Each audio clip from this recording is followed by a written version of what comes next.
है कि जैसे कि उसके साथ कि इस लड़के ने दवा खा के मेरे साथ संबंध बनाए, जिस कारण है कि जैसे कि इसके साथ जंग हुआ हो।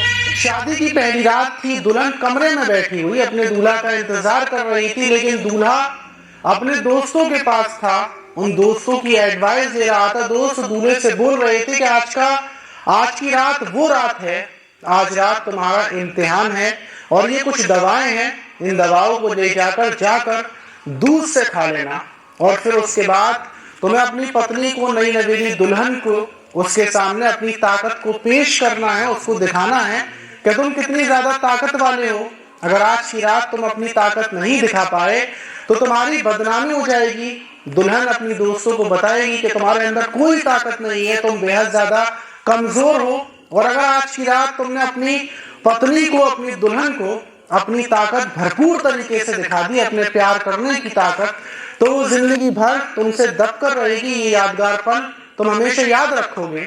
और ये सुनने के बाद दूल्हा उन दवाओं को जाकर खा लेता है और खाकर फिर जिस हैवानियत के साथ, जिस दरिंदगी के साथ वो दुल्हन से रेप करता है, मतलब दुल्हन से जिस तरीके से संबंध बनाता है, जिसमें दुल्हन की हालत गंभीर हो जाती है, लेकिन गंभीर होने के बाद भी वो रुकता नहीं है और उसी गंभीर हालत में बार बार दुल्हन के साथ संबंध बनाया जाता है और आखिर में दुल्हन की मौत हो जाती है। लेकिन सवाल ये कि आखिर दूल्हा ने कौन सी दवाएं खाई थी और फिर दुल्हन की जब तबीयत खराब हुई, 7 दिनों तक दुल्हन अपनी जिंदगी और मौत के बीच लड़ती रहती है। 7 दिनों के बाद उसकी मौत होती है तड़प तड़प कर।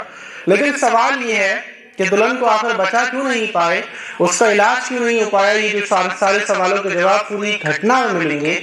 और जो दूल्हा था उसने कौन सी दवाई ली थी, जो पूरी बात है आपको शुरू से जब आखिर तक जानेंगे तो आप हैरान हो जाएंगे। तो चलते हैं और जानते हैं पूरा। तो दोस्तों, मेरा नाम माल से, उम्मीद है कि आप सब अच्छे होंगे, सुरक्षित होंगे। और जो आज की घटना है, आज की कहानी है, वो बिल्कुल अच्छे तरीके से शुरू होती है। घटना उत्तर प्रदेश का जो हमीरपुर जिला है वहां से शुरू होती है। वहां पर रहने वाली लड़की आरती, जिसकी उम्र महज 23 साल थी, जो अपने भाई और भाभी के साथ रहती थी।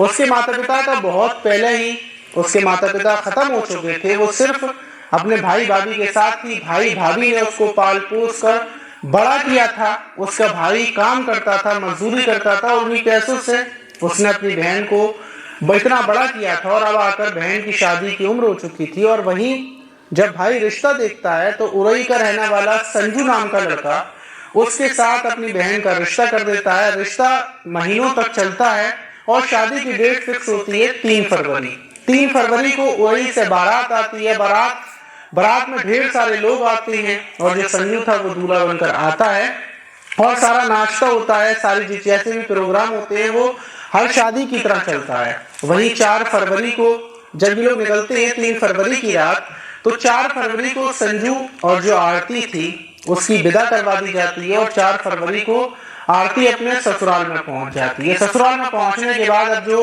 आरती का भाई था, भाभी थे, उनके दिल में सुकून था कि हमने अपनी बहन की, जो आरती का भाई था, उसको बड़ी खुशी थी कि भाई हमने अपनी बहन की बेटी की शादी कर दी, उसकी विदा कर दी। अब वो अपनी नई जिंदगी की शुरुआत करेगी अपने पति के साथ। सबको यही उम्मीद थी और सब लोग अपनी नॉर्मल जिंदगी में लग जाते हैं। अब ये 4 फरवरी से 5, 6, 7 फरवरी लगती है। 7 फरवरी को जो आरती का भाई और भाभी थे वो कानपुर एक शादी के प्रोग्राम में थे कि उसी बीच आरती के जो ससुराल वाले थे, जो संजू था उसका पति था, उसका फोन पहुंचता है आरती की भाभी के पास, भैया के पास। और वो लोग बोलते हैं कि आपकी बहन को कौन सी बीमारी है, आपने अपनी बहन के अंदर जो बीमारी थी वो हमें क्यों नहीं बताई। आपकी बहन जब से शादी होकर आई है 4 फरवरी से बराबर